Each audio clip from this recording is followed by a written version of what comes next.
સ્વાગત છે। હું છું રેખા માલકાની અને જોઈએ આજના સમાચાર। રથયાત્રા ઉત્સવ સમિતિ મોડાસા દ્વારા ભાદરવી પૂનમે શ્રી શામળિયાના દર્શનાર્થે જતા પદયાત્રીઓ માટે સેવા કેમ્પ। મોડાસા શામળાજી હાઈવે પર આવેલ સર્વોત્તમ હોટલ પાસે શામળાજી પદયાત્રીઓ માટે ચા નાસ્તા પાણીનો કેમ્પ શરૂ કરવામાં આવ્યો।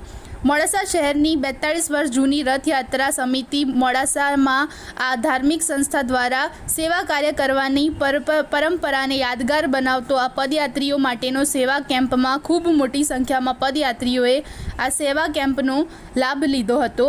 મોડાસા નગરપાલિકાના પૂર્વ પ્રમુખ જલ્પાબેન ભાવસાર, પૂર્વ કોર્પોરેટર કલાબેન ભાવસાર, અરવલ્લી જિલ્લા ભાજપ સંગઠન મહામંત્રી જગદીશભાઈ ભાવસાર, ભાજપના કિશોરભાઈ જોશી તથા મોડાસા નગરજનો અને આજુબાજુના ગામના પ્રજાજનોએ આ રથયાત્રા ઉત્સવ સમિતિ મોડાસા દ્વારા કરવામાં આવેલ સેવા કેમ્પમાં પગલાં પાડ્યા હતા।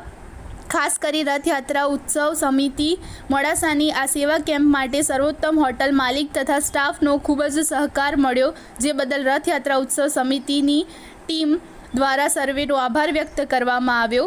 રથયાત્રા ઉત્સવ સમિતિ મોડાસાની ટીમ દ્વારા સ્વફાળાથી કરવામાં આવેલ આ સેવા કેમ્પમાં ટીમ દ્વારા સુંદર સેવાઓ આપી રથયાત્રા ઉત્સવ સમિતિ મોડાસાએ ધાર્મિક એકતાનું આ દર્શન કરાવ્યા।